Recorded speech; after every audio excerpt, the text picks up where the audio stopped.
Because it's in my head. Solid as a rock. Just gonna talk for 7 minutes. Wait for that bus to go by. Wait for the bus to go by. Just have like a million bloopers. Okay. Bus is going by. Hello and welcome to my studio. I'm going to talk about how and show you how when a customer comes in with a photo of a hat, the process of turning that into a hat. We do a lot of that, and it's all different kinds of hats. So today I'm going to talk about a cap. And I'm using this cap because it is a common cap from the late Victorian right through to the First World War. I think you would see it a little bit afterwards. It was huge in the 30s. The gentleman who wants this hat is very much inspired by the hat that Robert Redford wears in The Sting, which is just a really common 8-panel cap. So I'm going to go through the process a little bit. I've already done a little bit of the work, but I'm going to go through a little bit of the process of how it's done. So basically, I get shown a photo of a hat, and if I don't have the exact pattern existing, I have to do research to see where the seams lie, if I can get good photographs. How big is the hat? How much does it sit out from the head? How deep is the brim? Where does the brim start and stop? And I've done a lot of that work already in terms of research. So what it led me to was some of my existing patterns as an idea. This is one of my patterns. And at first we thought it was a bit like this, but this is only a 6-panel hat. And what it caught us is the way that the hat was being worn. So when I went into, especially advert photographs from the 30s, because in the movie specifically, he really puts a lot of style into how he's wearing the hat, it changes what the hat looks like. But the reality is that the hat isn't, when they bought the hat, or when they made the hat, it isn't exactly the way it looks in the movie, because he's changed the shape, he's changed the wear. So I looked very carefully at the movie photographs to see where the seams were to determine that there were 8 panels. This is only a 6-panel. Go back to the light so you can see it a little better. And what caught us is in the movie, he's pulled the hat forward a lot, so you have this shape. Now this particular one is designed this way. The back panel is actually bigger than the front panels. So it has this look like it's pulled over. But the hat in the movie and the hat, the original hats, don't have this band. So, not that one. And when I was talking to the client, we were talking a little bit about it. Now I knew this wasn't the hat he was referring to, but it was sort of a starting point. It is an 8-panel hat. It was a hat that was really popular in the 20s for sporting. So you would see this if they didn't want to wear a straw hat. If it was a cap, you'd see some men wearing this specifically, not really women, although they did. But you would see this sometimes for golf. You would definitely see it for things like rowing and possibly, in some instances, cricket. Maybe baseball, more of a casual way instead of the teams. The team baseball hats were a lot smaller in scale. So you get this one. It's very, very wide. It sits extreme. I put it on my head, but it's way too big for me, so I can't really show you. So it's quite wide. You can see how big it is. And of course the brim is quite flat because we haven't curved the brim. So what was good about it is in the original hats, in the photographs, and in the ads, they have a hard shoulder. So that's what this sort of point is. And what that really hard shoulder allows to happen is it allows it to fall very flat. So you can see that it's very, very flat. As opposed to this one, which actually has a very soft shoulder, and I'll show you in a second what I mean. And it doesn't have a band on the bottom. So I took this one and said, okay, but the shoulder sits too close to the bottom of the hat because it makes it too fat. I needed to bring it in. So this pattern here, you see how round it is. It doesn't really have a shoulder, but it also doesn't have a band. So this is, and you can see how if I held it against the head, it's very sort of puffy, and it wouldn't have that hard shoulder, which means it's rounded. What I did is I took this pattern. This is This is a 7. I make everything to a size 7, which is 22 inches or 56 centimeters. Because that, I have a block for that, so I can measure it and then I can go up or down. So then what I did is I took the pattern for this with the shoulder, which is actually quite low, which comes to about here. And then I marked it, and then I decided arbitrarily where this shoulder point was going to be. And made it pointier because that's the shape of this guy. So I'll make changes to the pattern until I get it right as a size 7. So that's the beginning step from looking at photographs and doing a first mock-up to see if you can get it right, and we go from there. These advertisements help me solidify the details of the hat in question. This last picture shows much like it is worn in the movie The Sting, which was the inspiration for the hat. Here I'm showing how the rounded panel was redrawn to create the panel I intend to use. You can see the grain line, which is at an angle to the vertical of the panel piece. You can also see how much was removed from the shoulder to the tip. Using the fabric I use for my cap linings, I start my first test hat. I trace my pattern piece 8 times and then cut them out. There is a 1 centimeter seam allowance added to the pattern piece, which lets me make use of fabric better.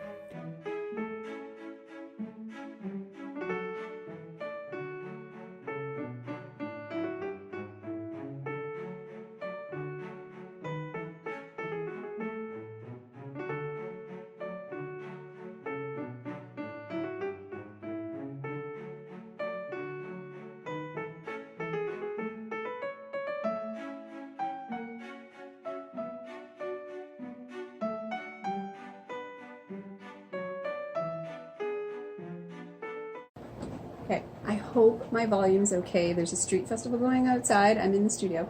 So I have done the 7 tester. It fits snug. I'm definitely going to have to make it bigger. And as you can see, it's very conical. So what I'm going to have to do with this is I'm going to have to change the angle here a little because I need to likely shorten it and narrow it a little through here. And then I'm going to have to add a teeny bit here, and I'm just a little tiny bit. And then I have to make another one, so I can make sure that this is resolved. But other than that, I think, except for this, I think it does what I need it to do. So when I saw this pointy thing, I can put a brim on it to see how it works. You know, fingers crossed. This is just the first one. I'll probably do at least one more, maybe 2 or 5.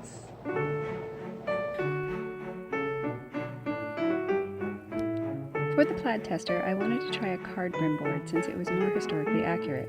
My cardstock was too thin, so I cut and then glued 3 pieces together. This ended up being a problem. Although the card brim board worked, it didn't sew well, and the hot glue areas were a problem in the machine. For the navy tester and the final hat, I decided to go with a thin plastic brim board I have used many times and have had success with. I still want to find a cardstock that I don't have to glue for a more historically accurate hat.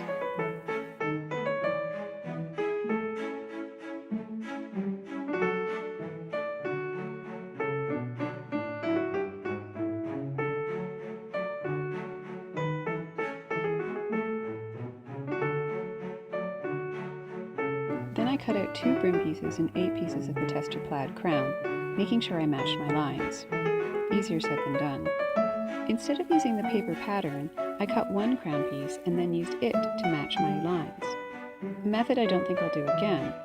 In the end, it didn't match as well as it could have, and I marked paper with match points instead for the final plaid hat. That let me chalk out everything before I cut.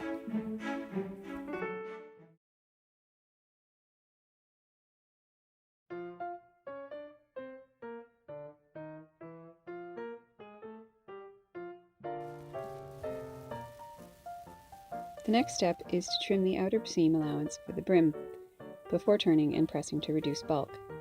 Sometimes V-shaped cuts are needed to reduce bulk in a heavier fabric.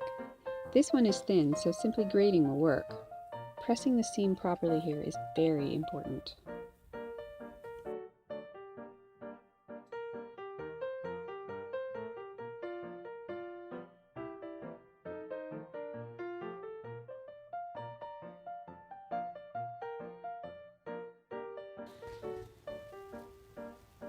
Inserting the brim board is fussy. The seam allowances must be on one side of the board. Once that is achieved, I pin to hold it in place as tightly as I can. And as you can see, it is fiddly and time-consuming.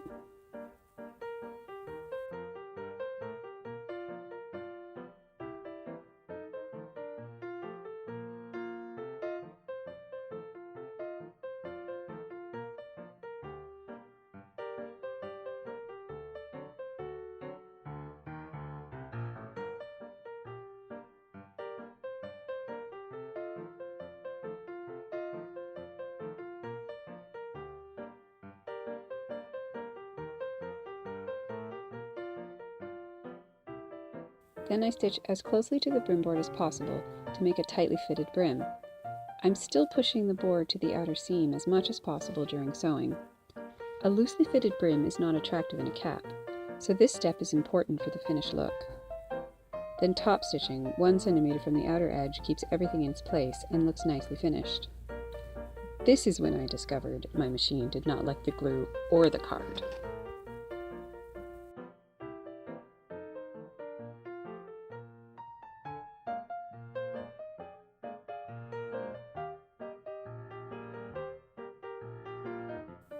I stitched the crown together with 1 centimeter seam allowances, matching my lines as I went.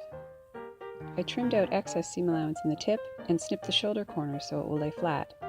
At this point, it's very important to press all of the seams on both sides, making sure to lay them in the same direction and as flat as possible.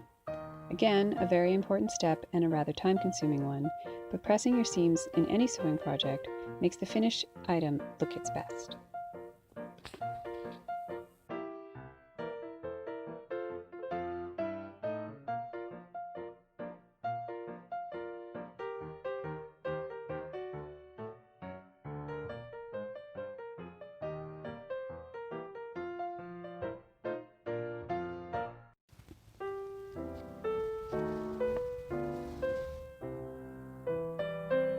Now I assemble the cap.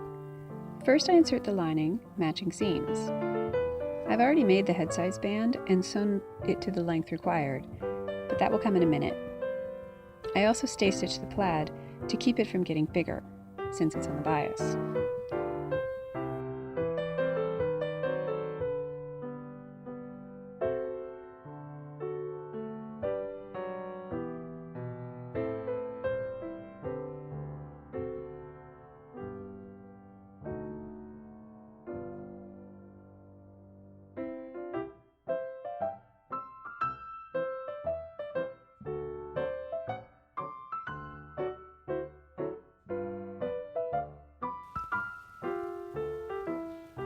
Next I pin on the brim and start forcing the crown to fit the curve of the brim.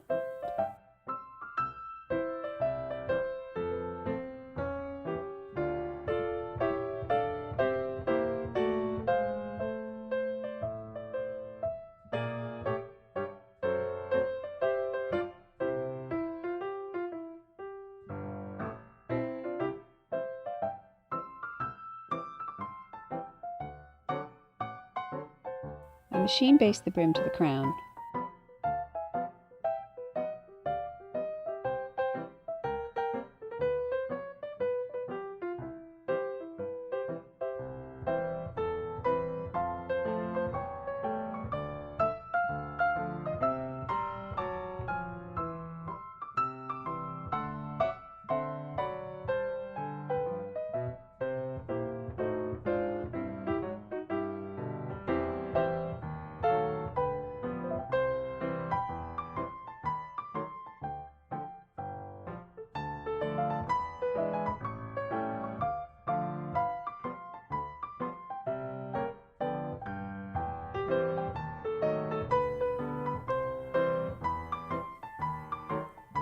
Now is the time for the head size band to be pinned on.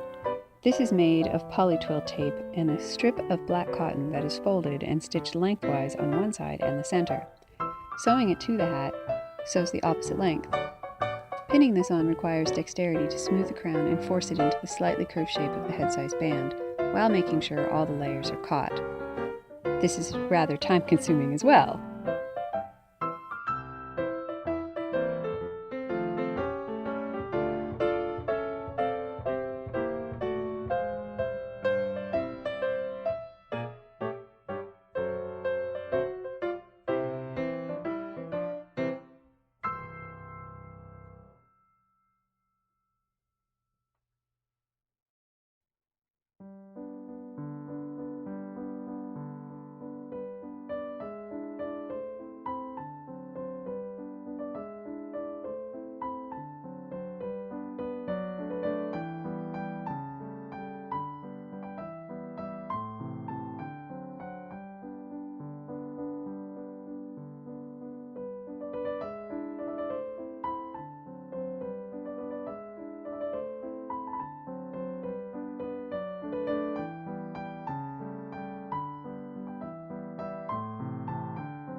then I sew the entire thing together on the machine.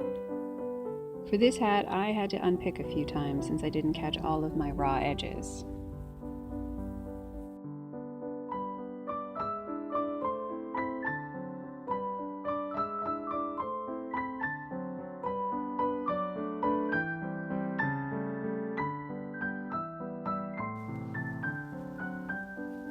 I pressed the head size band into the hat, rolling the outer fabric down by about 2 millimeters to conceal the band.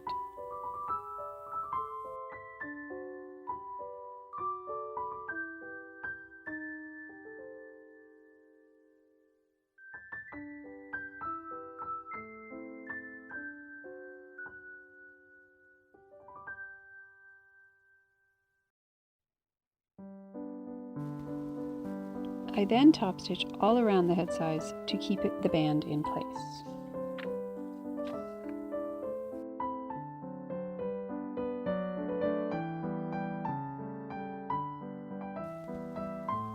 Next, I sew in the size label and fix the crown of the cap to the brim if necessary for the design.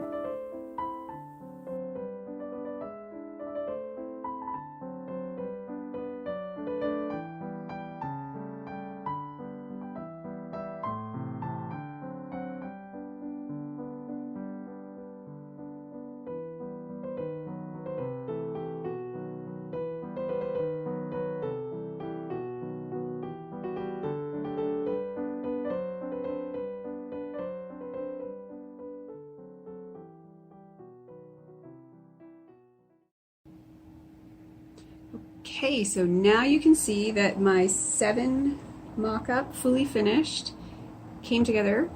A few mistakes, but so it came together just fine. It is exactly how I wanted it to look. I practiced matching my plaids. This one was tricky because it was an uneven plaid.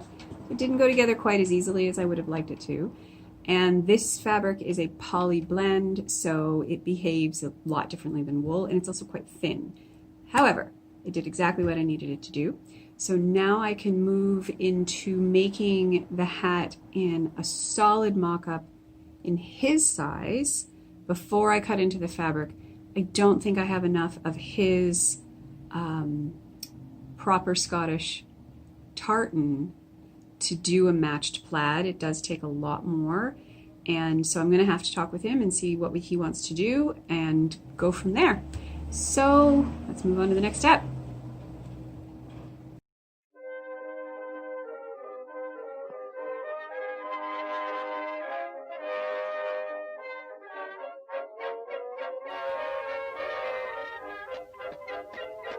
Now to cut out the navy bow.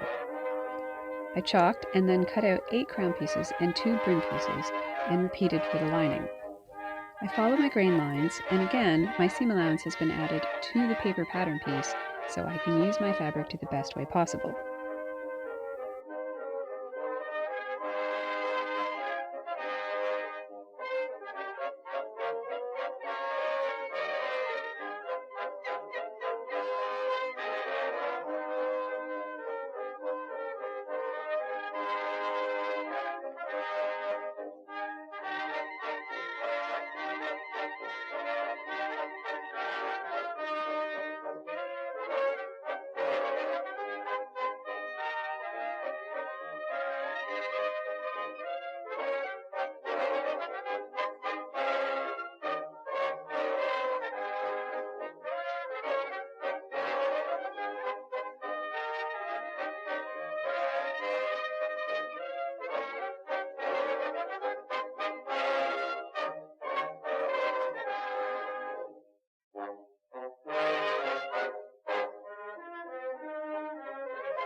I have to iron each piece, and then I'm ready to sew it up. I don't have to match plaids for this one though. I continued to assemble the hat exactly as the plaid tester, but making a few changes in how I reduced bulk in the tip and how I snipped the crown seam allowances.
Finally, the tartan! As I said before, I chalked out the entire hat before cutting. Thankfully, it fit, and I assembled exactly as I had with the other two hats. Working with this wool was such a pleasure.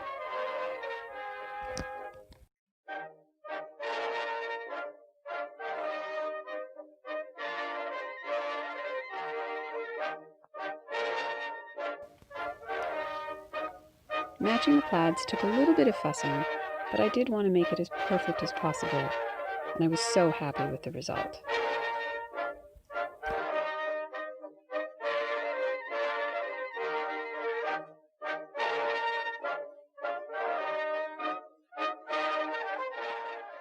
So that is the process of how we go from a photograph to a finished hat.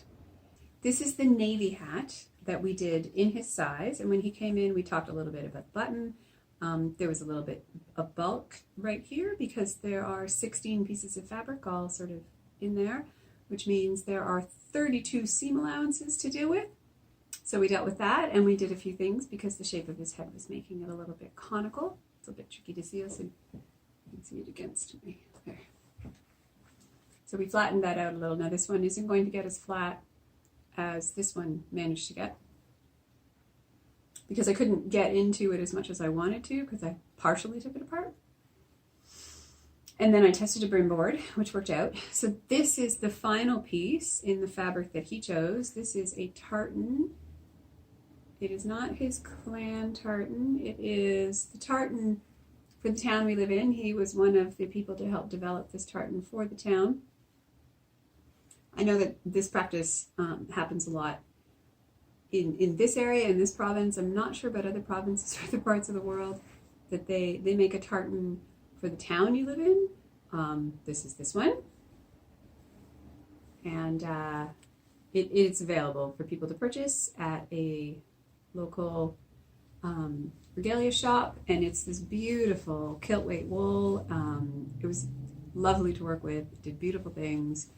I matched, let's see if I can get a little bit of light on that. I matched the button into the pattern here. And yeah, so the brim board, which was tested on this one, ended up liking, and it's going to shape over time and hold its shape. So that's what we do when you come in with a photograph. We work out how to do it, usually from existing patterns, because, you know, why reinvent the wheel? If something already exists, try to use that. And then we go from there by testing and testing and testing. This one didn't take as many tests as hats in the past have. This one took a few because this is a classic design. This is a vintage, not a vintage, but this is an historical design, and there's lots of examples of it on researching and online. So I can really see where the seams fall and where the shoulder, which is right here, how that falls and how much it hangs over the side of the hat, etc. And then I do a test. Often I just do a test in the one fabric and then make it up, but because this fabric was so expensive, I wanted to make a version to fit him perfectly so he could see how it would sit on his head to make sure it was right before I started cutting into this. If I was making it maybe out of one of my fabrics that I offer, less expensive fabric like this navy wool or a cotton or even a blend, I might have not done that. I might have gone right into his hat.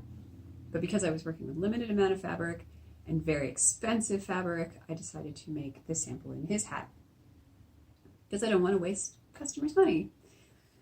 So I hope you like this video. I'm going to make more hat processing videos. This particular client has another hat coming up, which is really, really interesting that we're about to get started on. And it has to do with 1812, and he does some reenacting on the tall ship when the tall ships are in harbor, and he also does reenacting just on land, etc. So we have a really interesting hat from paintings and from samples that other people have made. I don't think I get to see an extant hat. I've been trying, but I haven't been able to find one. I will give you more history on that when we get to that video. So please, please like the video, comment, share. Love it if you subscribe. If you enjoyed yourself, it would be great to hear from you. And thanks for watching, and I hope you watch the next one. Bye.